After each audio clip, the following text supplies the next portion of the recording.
여러분은 성경은 도대체 무엇이라고 믿고 있습니까?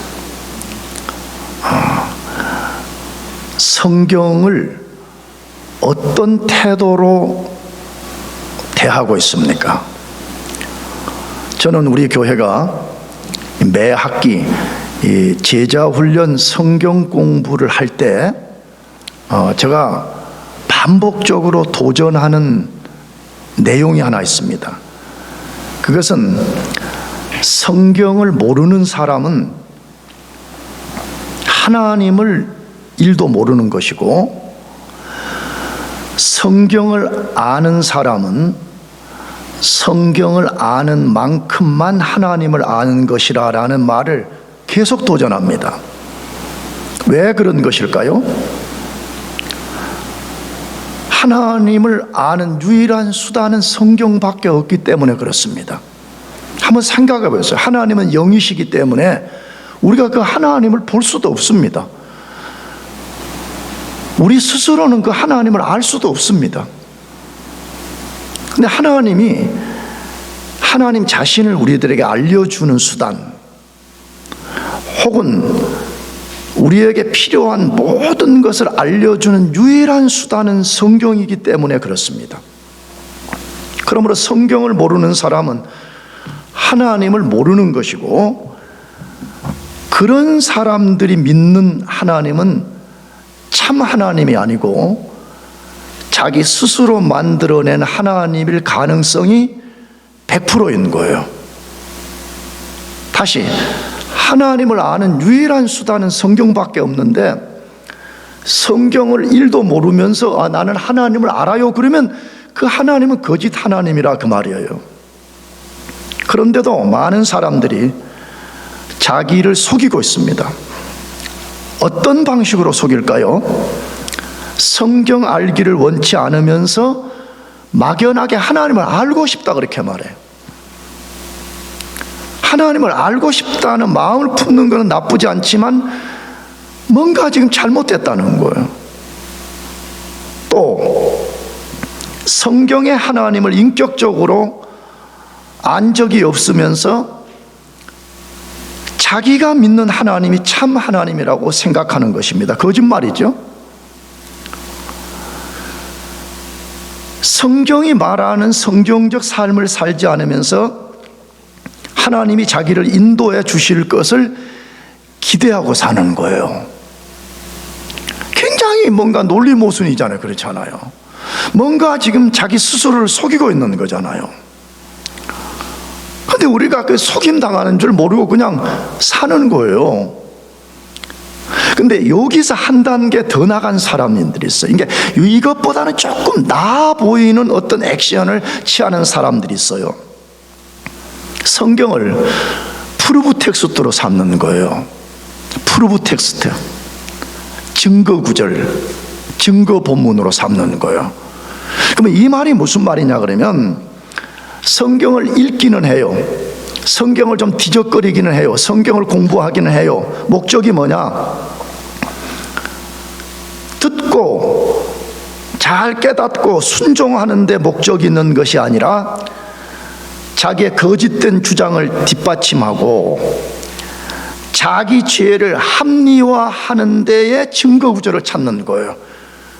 그래서 죄 짓고 나서 뭐라고 말하면 성경은 하나님은 사랑이라고 말했잖아요 라는 식으로 합리화시키는 거예요. 하나님은 죄를 미워하지 죄 짓는 사람을 미워하지 않는다고 말했잖아요. 여기서 말도 되지 않는 거짓된 이론을 꺼내가지고 자기를 합리화시키고 산다는 거. 얼마나 많은 사람들이 이렇게 말해. 죄는 미워하는데 사람은 미워하지 않는다고. 죄와 사람을 분리시켜버리는 거죠. 내가 죄 지었는데 하나님은 죄 지은 나와 내 죄를 심판한다고 말하는데 사람들은 뭐라고 말하느냐? 내가 지은 어떤 제3의 죄를 심판하지 나는 괜찮다는 식으로 자기를 합리화시킨다 이 말이에요. 거짓이지요. 자기를 철저하게 속이는 행위를 하고 있는 거죠. 그런 사람들은 매우 불행하고 매우 위험한 사람들입니다. 왜 그렇습니까? 다른 성경에서도 그렇게 말씀하지만 특히 베드로후서 3장에서 하나님의 모든 것은 성경의 약속대로만 이루어진다고 말해. 아멘? 그런데 자기를 속이는 사람들은 나는 성경대로 살지 않아도 복을 받을 수 있어, 나는 성경대로 순종하지 않아도 하나님 인도를 받을 수 있어요 라고 자기를 속일 수 있기 때문에 그런 사람들은 실제 하나님이 성경을 통해서 약속한 것을 누릴 수 없기 때문에 그러는 거예요. 그러므로 성경만이 이 세상에서 최고요 유일하고 복된 책이에요. 네, 이 속에 하나님이 어떤 분이시고 우리가 어떤 인생을 살아야 되고 우리가 어떻게 하면 하나님의 복을 누리게 되는지를 알려주기 때문에 그래요. 성경 외에는 없어요. 나는 단언해요. 나는 만일에 성경 외에 최고요 유일한 인생의 복을 알려주는 게 있다 그러면 나는 목사를 하지 않고 나는 그걸 쫓아갈 것 같아요. 그러나 동시에 성경은 세상에서 가장 위험한 책입니다. 성경은 세상에서 가장 뭐한 책이라고요? 가장 위험한, 성경보다 위험한 책은 없어요. 성경보다 위험한 책은 어떤 나라의 왕의 조서를 책으로 꾸며놓은 거, 그런 것보다 100배, 1000배, 만배, 100만 배, 100만 배 위험한 책이에요. 왜 그래요? 왜 성경은 한편에는 가장 위험한 책이에요? 여러 이유가 있는데 오늘 본문에서 그걸 딱 하나로 우리에게 알려줘. 뭐라고 말했어요? 오늘 본문에 성경을 억지로 풀다가 스스로 멸망에 이르는 사람이 있다 그렇게 말해. 성경을 억지로 풀다가 어디에 떨어진다고요? 멸망, 지옥 간다고 말이죠. 그러니까 성경을 우리가 잘 핸들링하면 엄청난 블레싱이 우리에게 주어지지만 성경을 잘못 핸들링하면 그 사람은 영원한 지옥에 떨어진다는 말과 똑같은 말이에요. 그래서 베드로 사도가 오늘 긴 본문 말씀을 통해 핵심은 그거예요. 성경에 대해서 올바른 태도를 취하라는 거예요. 특히 종말 시대를 살고 있는 사람들의 모든 잘못은 성경을 바르게 대하지 않는 데서부터 발생하는 것이고, 비록 이 힘든 종말 시대를 살지만 성경에 대한 올바른 태도를 갖는다면 우리는 엄청난 은혜와 능력과 복과 유익을 얻을 것이라고 말씀해요. 자, 그러면 성경을 어떤 태도로 대해야 될까요, 우리가요? 첫째로, 성경이 말씀하는 본래 뜻을 잘 이해해야 돼요. 성경이 말하는 본래의 뜻, 그 속에 숨겨진 본래의 뜻을 우리가 잘 이해하고, 그걸 잘 이해했다면 그 이해된 말씀을 우리가 견고하게 꽉 붙잡고 끝까지 그것을 붙들고 살아야 된다, 이걸 말하는 거예요. 그것을 베드로후서 3장 15절에 말씀하는데 같이 읽어보겠습니다. 시작. 또 우리 주의 오래 참으심이 구원이 될 줄로 여기라. 우리가 사랑하는 형제 바울도 그 받은 지혜대로 너희에게 이같이 썼고. 베드로후서 3장은 사실 온통 하나님 말씀에 어떤 태도를 취할 것인가를 말하는 내용이에요. 사실은 아까도 말했지만 말씀에 올바른 태도를 취하는 사람은 성경이 복이 되지만 올바른 태도를 취하지 않는 사람은 거기서부터 파생되는 수많은 문제를 야기한다는 거예요. 그래서 베드로 사도가 먼저 제일 중요한 것은 성경을 읽을 때나 들을 때 본래 뜻이 무엇인지를 잘 캐치해봐라는 거예요. 그걸 너가 잘 깨달았냐? 그러면 세상이 반쪽이 나도 그것만 붙잡으라는 게, 할렐루야? 오해는 알겠어? 목사님을 붙잡을 필요 없어. 하나님 말씀만 꽉 붙잡으라 그 말이에요. 자, 근데 베드로가 이걸 어떤 방식으로 우리들에게 알려요? 베드로 사도는 베드로후서 3장 9절에서 이미 다루었던 문제를 다시 언급을 해요. 그 문제가 뭐였죠? 예수님 재림이 지연되는 것처럼 보여지는 문제, 이걸 다시 언급을 해요. 예수님 재림은 지연된 게 아니에요. 근데 사람들이 볼 때 지연되는 것처럼 보여진다 이 말이에요. 그래서 많은 문제를 야기했는데 이 문제를 다시 언급하고 있습니다. 왜 베드로 사도가 베드로후서 마지막 부분, 지금 마지막 부분이거든요. 이제 마지막 결론 권면하는 내용이에요. 왜 이 부분에서 다시 언급할까요? 이단과 이단에 넘어간 사람들의 어떤 치명적 문제를 깨우치고 그것을 바로 잡아주려는 데 목적이 있는 거예요. 그러면 이단에 넘어간 사람들의 치명적 문제는 뭐예요? 이걸 좀 확대하면 꼭 이단이 아니어도 뭔가 분명치 않은 신앙의 교리 속에서 위험의 그 칼날 위에 선 사람 같은 사람 있잖아요. 굉장히 위험한 신앙 교리를 붙들고 위험에 막 빠질 뻔한 그런 사람들이 많다 이거예요. 근데 왜 이런 사람들이 이런 치명적 문제에 빠지냐 이 말이에요. 하나님이 성경을 통해 말씀하신 본래의 뜻을 이해하지 못하거나 곡해하는 것 때문에 그렇습니다. 그래서 굉장히 성경을 핸들링하는 게 중요해요. 바울이 디모데에게 너가 진짜 하나님의 일꾼이 되려면 하나님 말씀을 옳게 분변하며, 제일 먼저 이렇게 말해. 우리말은 분변 이렇게 돼서, 분변이라는 말은 영어로 디바이드 한다는 말을 더 우리말로 번역한 거죠. 근데 그 말도 굉장히 틀린 말이 아니에요. 근데 내가 좋아하는 말은 NASB 같은 데 보면 right handling이에요. 하나님 말씀을 바르게 핸들링을 해야 된다는, 그 본문 속에 들어있는 본래 뜻이 무엇인가를 내가 잘 알아내서 그런 다음에 그걸 너 인생의 준칙으로 삼으라, 이렇게 우리들에게 말한다 이 말이에요.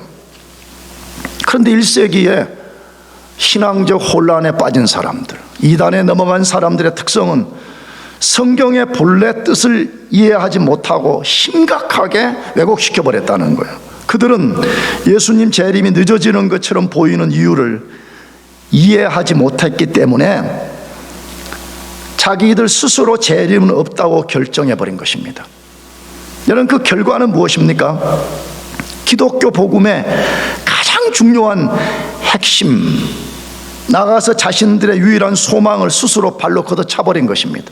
내가 지난주에도 말씀드렸죠. 만약 예수님의 재림이 없다, 예수님 재림을 통한 심판이 없다, 심판 후에 새하늘과 새 땅이 없다 그러면 사실 우리가 이걸 할 필요가 없는 거예요. 지금요, 이 주일에 이 고귀한 시간에 우리 여기 나와서 예배할 필요가 뭐가 있어요? 그렇잖아요. 왜? 세상이 그냥 새하늘과 새 땅도 없고 심판도 없고 그냥 여기서 조금 뭐 잘 살고 못 살고 도덕적으로 조금 낫고 안 낫고 힐링이 되냐 안 되냐 이런 차원이라면 꼭 기독교 단체로 안 가도 된다 이 말이에요. 불교에 가도 되고 뭐 요즘 막 템플 스테이 하면서 맨날 며칠 가서 하면 된다 이거예요. 뭐 아니면 저 여호와 증인 가도 되고 저기 뭐 다른 종교 가도 된다 이 말이에요. 그러니까 성경을 잘 이해하고 성경의 본래 의도를 잘 알아차리고 그걸 붙잡고 사는 것이 사활적으로 중요한 거예요. 사활. 사는 것, 죽는 것. 내가 볼 때는 이것보다 중요한 일이 없어요, 세상에. 내가 아까 기도 때도 말했잖아요. 자꾸 무슨 유학 와가지고 변명거리로 목사님 공부하는 게 지금은 우선순위예요. 뭐가 우선순위예요?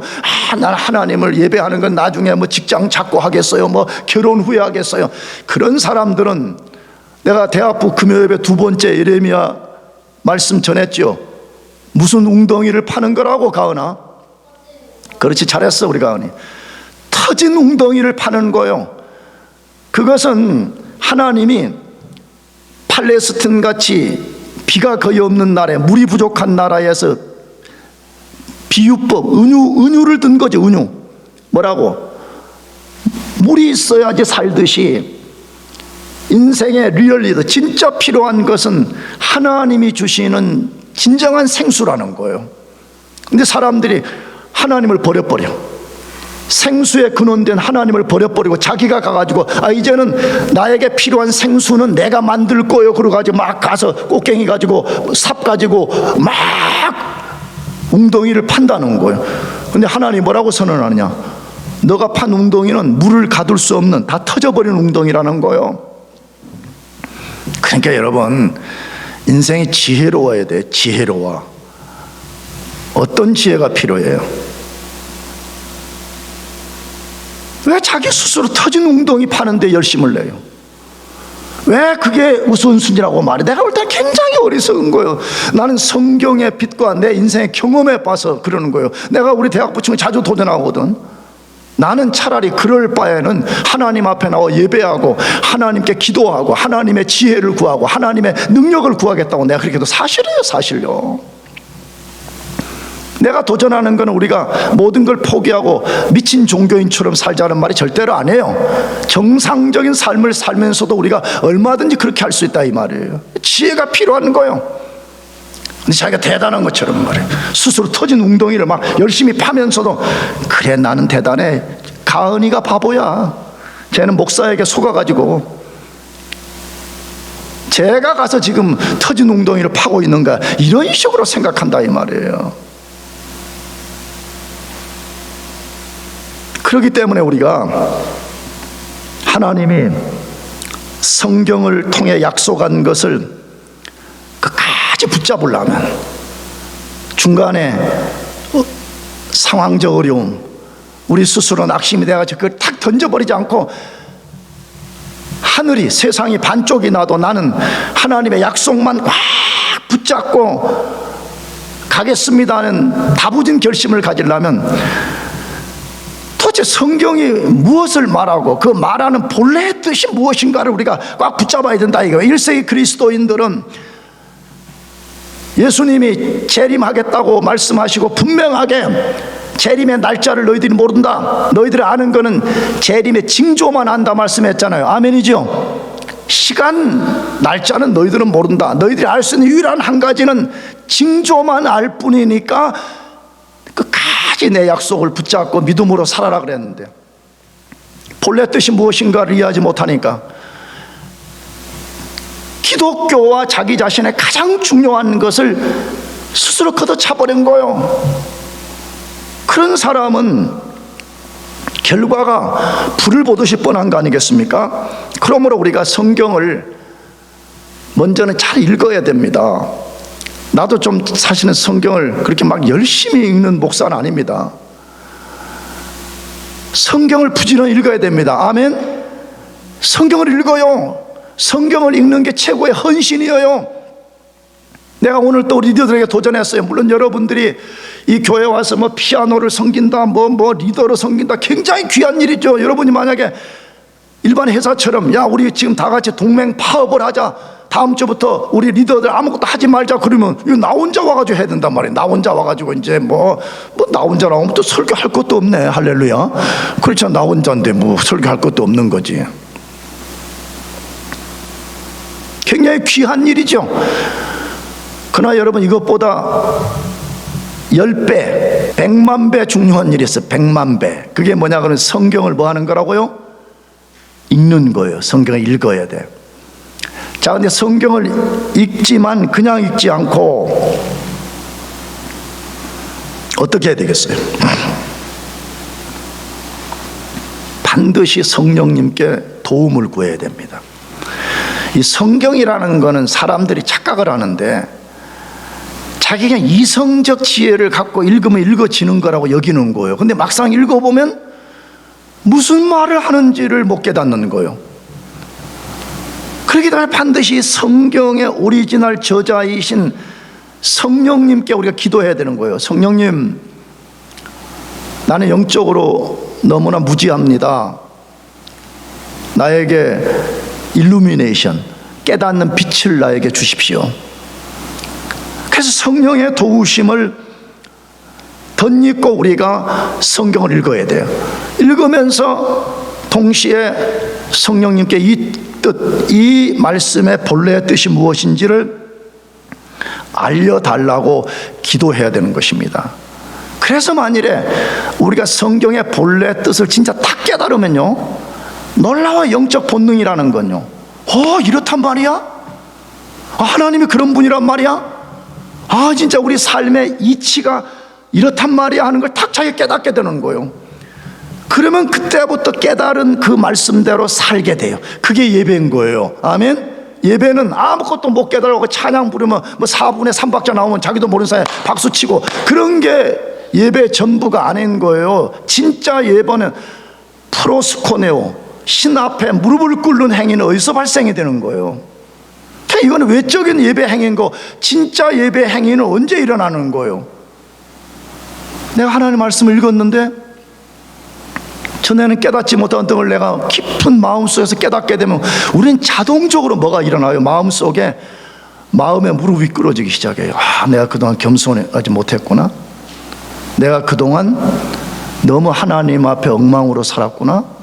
내가 너무 하나님을 멸시했구나. 이게 탁 알게 되니까 그때부터 내 마음의 태도가 탁 바뀌는 거예요. 여러분, 그게 진짜 예배인 거예요. 그게 진짜 예배. 4분의 3박자가 나오면 박수치는 따라하는 것이 그게 진짜 예배가 아닌 거예요. 그래서 4분의 3박자가 맞냐? 몇 박자인지 모르겠어. 하여튼 그게 나오면 있잖아요. 나오면 막 치는 거. 뭐 다 나쁜 건 아니지만 잘 생각해보라 이 말이에요. 잘 생각해보라 이 말이에요. 자, 그렇다면 베드로 사도가 1세기 그리스도인들의 치명적 문제를 깨닫게 한 후에 바르게 하도록 하는 권면의 내용이 뭐냐 이거예요. 예수님 재림이 늦어지는 것처럼 비춰지는 이유를 너희들이 잘 깨닫고 거기에 합당한 삶을 살라는 거죠. 그게 오늘 본문 내용에 뭐라고 돼 있어요? 우리 주의 오래 참으심이 구원이 될 줄로 여기라. 우리 주의 오래 참으심, 우리 하나님의 오래 참으심이 너희 구원이 될 줄 알아 이 말이죠. 단 한 군데도 하나님이 예수의 재림을 정해냈다가 문제가 있어서 그걸 딜레이 시켰다는 말은 성경에 한 구절도 없어요. 그냥 사람이 보기에 왜 이렇게 안 오냐는 거예요. 아니 2000년 전에 온다 그랬는데 왜 이렇게 안 오냐, 자꾸 그러면서 자기 스스로 재림을 부정하고 불신하고 궁극적으로는 재림을 발로 걷어 차버린다 이거예요. 근데 성경은 본래 뜻을 다시 한번 베드로가 알려준 거죠. 9절에서도 알려줬고 다시 여기 마지막 권면에도 성경의 본래 뜻을 우리들에게 정확하게 알려준 거죠. 근데 그 이유가 뭐 때문이냐 그래요. 9절 말씀처럼 아무도 멸망치 않고 다 회개하게 이르기를 원하시기 때문이라 그렇게 말하죠. 아무도 멸망당하지 않고 회개하고 예수 그리스도를 구주로 믿고 제사함 받고 하나님의 자녀 되고 구원받기를 원해서 하나님께서 지금 우리가 볼 때는 구원이 재림이 연기되는 것처럼 비춰질 뿐이다, 지금 그렇게 말씀하고 있는 거죠. 기억해야 됩니다. 예수님 재림이 즉각 이루어지지 않고 즉각 임해서 심판하지 않는 것은 지금 사람들이 하나님 앞에 옳게 살고 있다는 것을 개런티해 주는 게 아니라는 거예요, 성경은요. 근데 사람들이 착각해요. 야, 지금 예수가 뭐 재림해서 심판한다는데 안 오는 거 보니까 내가 그런 대로 잘 사는 것 같구나, 이렇게 생각한다 이 말이에요. 성경은 전혀 아니라고 말해요. 오히려 반대로 말하죠. 뭐라고? 예수 재림날 회개하지 않고 구원받지 않아서 멸망당하지 않도록 하나님이 참아주고 계시는 것이다 라고 말씀하고 있다 이 말이에요. 그러므로 사람들이 성경의 본래 뜻을 왜곡하면 안 된다 이 말이에요. 우리 스스로가 우리 스스로를 속이면 절대로 안 된다 이 말이에요. 한번 생각해보시다. 만약에 여러분과 저도 하나님이 오래 참아주지 않으셨다면 우리 진즉 멸망당했을 것입니다. 어떻게? 여러분들이 몇 살인지 모르겠어요. 만약에 우리 교회 교우들 전체 평균 나이를 30으로 잡읍시다. 예를 들어 30. 근데 예수님이 지금부터 35년 전에 재림해버렸다. 다 망하는 거지. 그렇잖아요. 나가서 또 이렇게 논리를 성경해봅시다. 여러분이 진짜 예수 믿어 구원받지도 않았어요. 아직 구원받지도 않은 거예요. 그냥 교회만 나오는 거예요. 근데 예수님이 만약에 오늘 재림하신다 그러면 우리는 다 어떻게 되는 거예요? 다 멸망당하는 거예요. 그래서 하나님이 재림을 지연시키는 게 아니고 하나님이 오래 참아주시는 건데, 그 이유는 우리가 다 회개하고 구원받기를 원하기 때문이라 그렇게 말해요. 그러므로 제발 하나님의 뜻을 왜곡하면 안 됩니다. 하나님의 오래 참아주심을 멸시해서는 안 되는 것입니다. 하나님의 그 본래적 뜻을 우리 스스로가 잘못 해석해가지고 잘못된 반응을 하며 살면 안 된다는 것이에요. 여러분 혹시 성경에 휴거라는 것이 있다는 걸 들어봤어요? 들어봤어요? 안 들어봤어요? 랩처, 휴거되는 거, 사람이 하늘로 휴거되는 거. 성경에 분명히 말해주잖아요. 여러분 휴거라는 여러 설명이 필요한데, 휴거의 핵심 중에 하나는 뭐냐? 눈 깜짝할 새 일어나 버리는 거예요. 그러니까 여러분 어떻게 돼요? 예수님이 재림 때 우리가 휴거되는데, 휴거를 일주일 전에 예언하지 않는다 이 말이야. 일주일 후에 휴거가 일어날 거다, 아니면 2시간 전에 휴거가 일어날 거다, 이렇게 경고하지 않는단 말이에요. 휴거는 눈 깜짝할 사이 일어나 버릴 거라는 말이에요. 근데 그걸 아무도 모른다는 게, 언제 일어날지 아무도 모르요. 지금 당장 일어날 수도 있고 아니면 1시간 후에도 일어날 수 있기 때문에, 만일에 구원받지 않은 사람들이 있다면 하나님의 이 본래의 뜻을 왜곡하고 자기 마음대로 살면 안 된다는 거예요. 다시 오실 예수 그리스도, 우리의 영원한 신랑이신 예수 그리스도를 맞이할 신부로서의 자세를 완벽하게 갖추고 있어야 된다는 거예요. 그래서 혹시 지금 여기 예배하는 교우들 가운데 아직 예수님을 자기의 구주로 진짜 믿지 않는 사람은, 여러분 더 이상 미루지 말아요. 지금 이 시간에 여러분들이 죄를 회개하고 예수 그리스도를 여러분의 구주로 믿으시길 바랍니다. 그러나 이미 구원을 받은 사람들, 이미 구원받은 사람들도 구원을 위해서 뭔가를 지금 하라는 거예요. 나는 그렇게 읽어줘요. 중생의 구원이 있어요. 본어게인을 통한 구원이라는 게 있고, 구원받은 사람이 성화되는 구원이라는 게 있는 거잖아요. 그러면 구원받은 우리를 위해서는 하나님이 오래 참아주시는 이유가 어디에 있는 거예요? 성화되라는 거예요. 타락한 아담의 옛 본성 그대로 갖고 종교인으로 만들어지는 걸로 끝나지 말고 진짜 죄를 버리라는 거예요. 죄를 죽이라는 거예요. 그리고 예수 그리스도의 인격과 방법대로 살아보라는 거예요. 그래서 하나님이 오래 참아주신다는 거예요.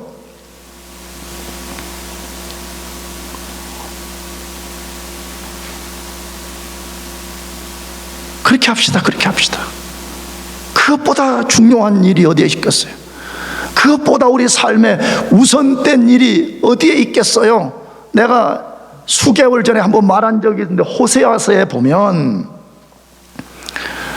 우리 인간들의 타락성을 다양한 비유를 들어서 쓴 게 있어요. 첫 번째는 나귀, 당나귀 같은 그 나귀 있잖아요. 들나귀 같다고 해요. 들나귀. 여러분, 동물들을 길들일 때 가장 길들이기 힘든 것 중에 하나가 들나귀라 그래요. 너무 말 안 들어가지고. 근데 성경은 타락한 아담의 옛 본성을 갖고 사는 인생을 들나귀 같다 이렇게 묘사해. 근데 나는 두 번째 이미지를 알려주고 싶은 거예요. 그게 뭐냐 그러면, 타담한 전병 같다. 이렇게, 전병이라는 건 쉽게 말하면 부침개 같은 떡인데, 이걸 하나님의 성전에다가 잘 구워가지고 이렇게 이스라엘을 대표하는 것으로 떡을 드리는 거예요. 그러면 어떻게 해야 돼요? 우리도 뭐 알지만 부침개를 부치면 앞뒤가 노릇노릇하게 잘 익어야지 맛있지, 연성아, 그렇지? 그런데 타담한 전병, 한쪽만 시큼하게 타버리고 위에는 밀가루가 생밀가루 그대로야. 그걸 하나님께 드린다는 거예요. 그러면 사람도 안 먹는 걸 하나님께 그걸 드려, 말도 안 되는 거잖아요. 이스라엘 백성들의 삶의 모습이 그랬다는 거예요. 근데 그걸 오늘 우리들에게 말하는 거죠. 겉모습은 굉장히 괜찮은 것 같아. 굉장히 신사적이고 굉장히 나이스하고 젠틀한 것처럼 보여져. 근데 하나님의 관점에서 볼 때는 타담한 전병 같은 인생. 물론 이 사람들은 하나님의 사람들이 아닌 사람을 지칭하는 말이 맞아요. 근데 경험적으로 보게 되면 타담한 전병 같은 그리스도인, 예수를 믿는다고 말해. 근데 실제로는 타담한 전병 같은 사람, 그러면 안 된다는 것이죠. 하나님이 우리가 구원받도록 오래 참아주시는 이유 중에 하나가 불신자들은 회개하고 예수 믿고 구원받게 하는 데 목적이 있고, 이미 구원받은 우리는 예수 그리스도의 인격을 담고 그의 방식으로 우리 남은 생애를 살아가라고 우리에게 그렇게 했다는 거예요. 그러므로 여러분과 제가 그렇게 해봅시다. 아멘. 남이 알아주든 말든 신경 쓸 거 없어. 옆 사람이 알아주는 게 뭐 그렇게 대단해. 심판날 심판하실 예수 그리스도 그분이 알아주는 게 중요한 것이지. 두 번째, 성경에 대해서 어떤 태도를 가져야 돼요? 성경의 신비와 심오함을 인정하고 성경을 해석할 때 극히 조심하고 신중하게 해야 되는 것입니다. 성경의 신비와 심오함을 여러분들이 꼭 인정해야 돼요.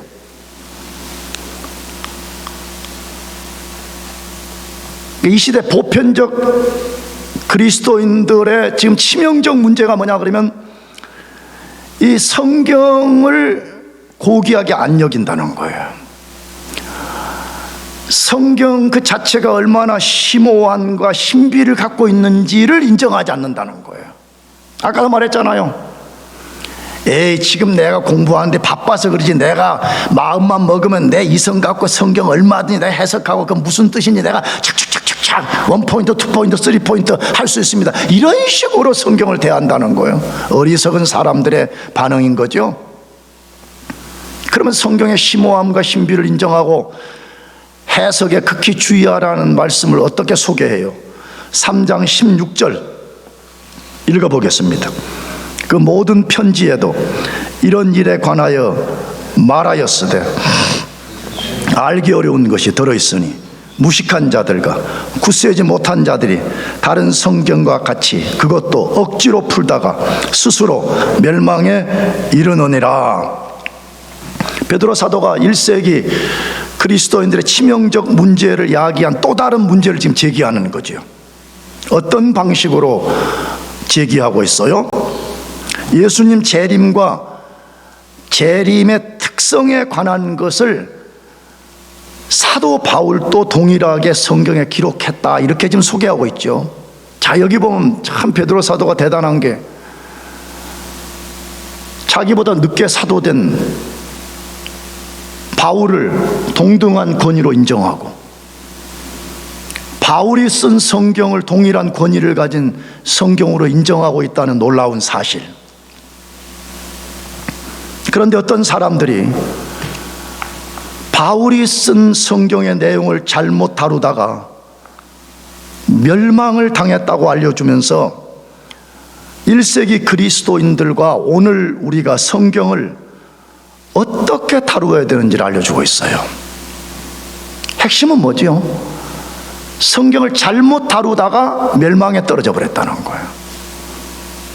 당연한 논리예요. 아까도 말했잖아요. 천국 가고 지옥 가고 하는 것은 내가 볼 때는 성경이 결정을 내죠. 성경이 알려주고 성경이 결정을 낸다, 이 말이에요. 근데 이걸 우리가 잘못 핸들링한다.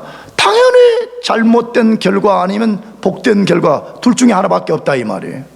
그래서 바울이 성경 어떻게 다루어야 되는지를 알려주는 거죠. 베드로가 첫째로 어떻게 다루란 말이에요? 성경에는 우리가 알기 어려운 것이 있음을 인정하라고 말해요. 성경 안에는 알기 어려운 것들이 있다는 것을 알려주면서 우리가 성경에는 어려운 것들이 있다는 것을 우리가 인정하라는 것이에요. 이 알기 어렵다는 이 말은 무엇을 말할까요? 성경의 저자들인 사도들이 일부러 우리 보고 못 깨닫게 하려고 어렵게 썼다, 그런 말 절대로 안 하는 거죠. 성경을 읽어보게 되면 얼마나 사도들이 독자들에게 이해를 시키려고 비유를 들기도 하고 상징을 말하기도 하고 반복해서 말하고 이야기를 꺼내서 말하고 얼마나 그렇게 하는 것을 우리가 발견하게 되죠. 그럼 이 말 속에 뭐가 들어있어요? 성경을 읽고 해석하는 우리 이성의 한계 때문에 성경에서 알기 어려운 것이 있다는 것을 인정하라는 거예요. 사실이에요. 아까도 말했잖아요. 여러분 절대로 우리 이성만 갖고는 성경을 못 깨달아요. 그러니까 안 믿어져 버려요. 여러분 알죠? 여기 아이비리그에, 미국의 아이비리그 학교들은 대부분 처음 출발이 다 목사들이 세운 거잖아요. 그렇잖아요. 하버드, 예일, 프린스턴, 또 그게 뭐야, 로드아일랜드 있는 대학 유명, 다 그런 것들이 처음 시작은 목사들이 세웠고, 하버드 대학의 학교 슬로건도 여러분 무슨 뜻인지 알죠? 라틴어로요. 근데 지금 어떻게 돼요? 거기에 있는 아이비리그 대학의 신학교들 이름은 굉장히 대단하죠. 근데 거기서 신학을 가르치는 몇몇 교수들이 그렇게 유명한 교수들이래. 그런데 자기들은 부인의 성경은 안 믿어진대. 이 성경은 그냥 철학책이라는 거지. 근데 우리가 우리 이성의 한계가 있다는 것을, 우리 이성의 유한성이 있다는 것을 인정하지 않고 내 마음대로 다 해석할 수 있다, 자기를 속이는 것이에요. 또 하나는 성경은 신비하고 심오한 하나님 말씀이기에 기본적으로 우리가 알기 어려운 것들이 있음을 알려주고 있어요. 성경은 굉장히 심오해요. 신비해요. 그렇잖아요. 여러분 창세기 1장 읽어봤어요? 안 읽어봤어요? 창세기 1장도 안 읽고 교회 다니면 안 되는 거예요. 난 처음에 예수를 많이 믿으려고 막 그 어느 시점에 있을 때에 창세기 1장을 읽어봤는데 속으로 욕이 나왔어요. 막. 왜냐 그러면 뭐야 이게 이렇게 된 거야. 뭐야 이게 막 이렇게 된 거야. 말도 안 되는 소리를 써놓은 것 같아.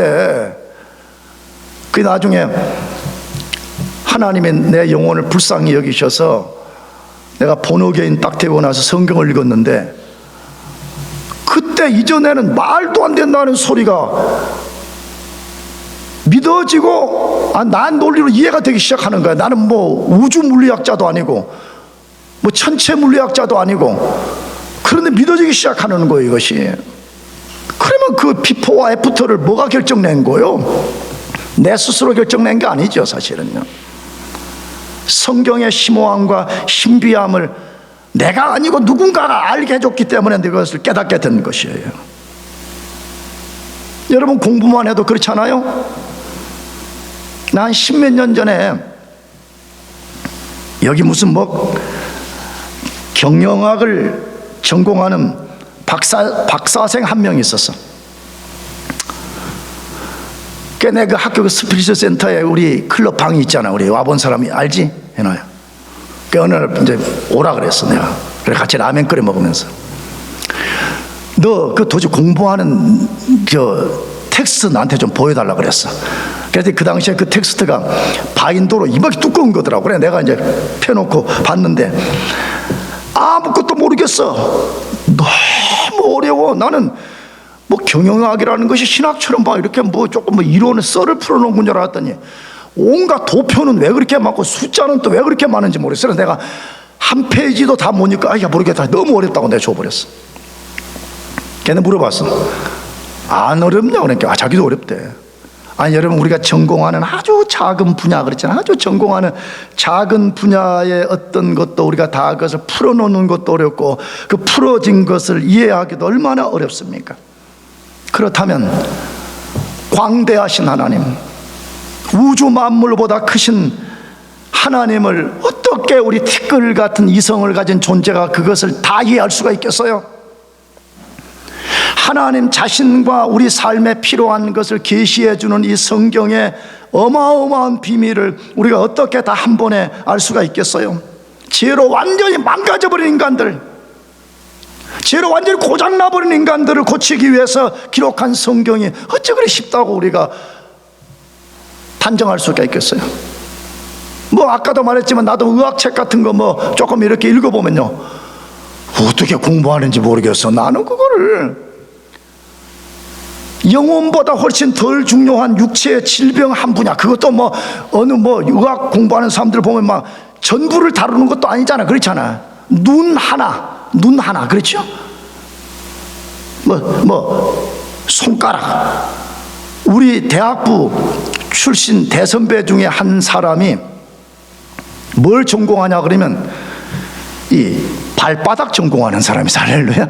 발바닥 이 발바닥을 전공하는데 4년 동안 의대를 다녀. 아니 아주 작은 한 분야를 하는데도 그걸 쩔쩔매고 이해하지 못한다 이 말이에요. 그런데 만물과 고장나버리는 인생 전체를 고치고 전체를 구원하는 이 계시의 말씀이 어찌 우리가 쉽다고 함부로 단정할 수가 있겠습니까?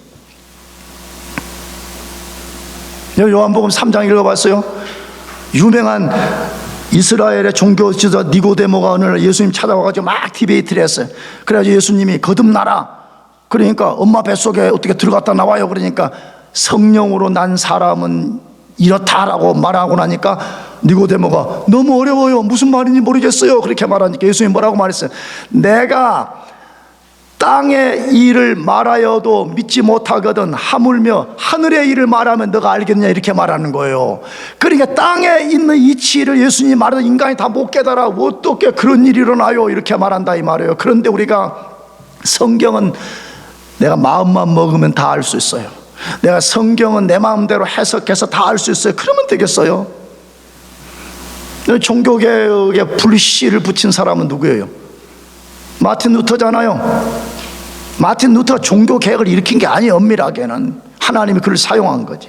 근데 마틴 루터가 로만 가톨릭 신부 생활하다가 로마서 1장 17절을 깨닫고 그가 흔히 말하면 로만 가톨릭을 버리고 이제 개신교로 돌아오는 과정 속에 있는데 그가 성경을 읽다가 오직 의인은 믿음으로만 산다. 우리는 오직 행위가 아니라 믿음으로만 구원한다고 주장을 하는 거예요. 잘한 거죠. 근데 오늘 야고보서를 딱 읽어보니까 우리 지난 금요일에 다루었죠. 믿음으로만 아니고 뭘로 구원을 받는다? 행함으로 받는다 이렇게 된 거예요. 그러니까 로마서와 야고보서가 충돌을 일으킨다고 여겨가지고 루터가 야고보서를 평가절하해서 지푸라기 서신이라 그래요. 지푸라기 요 풀 같은 가치 없는 성경이 이렇게 된 거예요. 감사하게 루터가 이후에 한참 후에 이제 깨닫게 되는 거예요. 깨닫게 되는 거예요. 위대한 루터 같은 사람도 그 성경의 심오함과 신비를 깨닫지 못해서 그러한 실수를 범했다는 것을 우리가 잘 알고 있습니다. 그러므로 성경은 최고로 복된 것이지만 이 속에 심오함과 신비한 것이 들어있다는 것을 우리가 염두에 두는 것이 필요해요. 마지막으로 베드로가 어떻게 해석하라고 말해요? 성경을 억지로 풀지 말라고 말해요. 성경을 어떻게 풀지 말라고요? 억지로 풀지 말라 그렇게 말해요. 억지로 푼다는 이 말이 무슨 뜻이에요? 우리 그 속에 들어있어요. 사실 억지로 푼다는 말이, 억지로 해석한다는 말이. 근데 본래의 뜻을 무시하고 왜곡한다는, 본래의 뜻을 무시해버리고 왜곡해버리는 거예요. 얼마나 많은 그리스도인들이 그걸 통해 가지고 자기 죄를 변명하고 자기를 합리화시키는 거예요. 자기 양심의 소리를 눌려버려. 하나님이 우리 양심을 통해서도 말씀하시거든요. 양심에 분명히 뭔가 잘못됐다고 말씀하는데 아까도 말했는데 하나님은 사랑이시라고. 하나님 죄를 미워하고 죄인은 미워하지 않는다. 온갖 것을 둘러대면서 자기 죄를 합리화시키면서 성경을 멸시해버린다는 것이에요. 최근에 한국 사회를 혼란스럽게도 하고 기독교 이름을 걸어놓은 카테고리를 혼란스럽게 한 새 교주들을 알고 있죠, 여러분요? JMS 정명석. 어떻게 그런 괴물 같은 인간이 나올 수가 있어요? 다 성경을 잘못 해석한 데서부터 출발했죠, 그렇죠? 신천지 이만희, 시편처럼 진짜 악인들은 빨리 죽지도 않고 얼굴도 피둥피둥해, 그렇잖아요. 이만희도 사진에 나오면 어떻게 그래, 얼굴이 막 반질반질한지 막 살이 쳐 푸둥푸둥 막 80이 넘은 사람이. 통일교 문선명은 죽었고 그의 부인 한학자, 자기가 무슨 또 다 성경을 왜곡하고 성경을 억지로 풀어가지고 자기를 속이고 자기를 따르는 사람을 속여가지고 그렇게 만든다 이 말이에요. 가장 멸망을 가속화시키는 사람들이죠. 멸망의 길이 보여. 내가 보니까 지금 멸망의 구렁텅이로 지금 떨어질 일보 직전에 있다는 것이 눈에 보여요. 베드로 사도가 오늘 우리에게 무엇을 말해요? 종말 시대를 사는 우리는 엄청난 위험, 혼란을 겪을 것이라고 말해요. 그런 때 우리가 붙잡아야 되는 것은 뭐라고요? 우리 경험이 아니에요. 우리 지식, 우리 이성이 아니에요. 반드시 그대로 되는 하나님 말씀을 바르게 해석하고 그 본래의 뜻을 잘 캐치업하고 내가 그것을 꽉 붙잡고 사는 거예요. 그런 사람은 성경이 그 사람에게 최고의 복이 되는 거예요. 여러분 모두에게 성경이 가장 위험한 책이 아니라 가장 복된 책이 되시기를 축복합니다. 기도하겠습니다.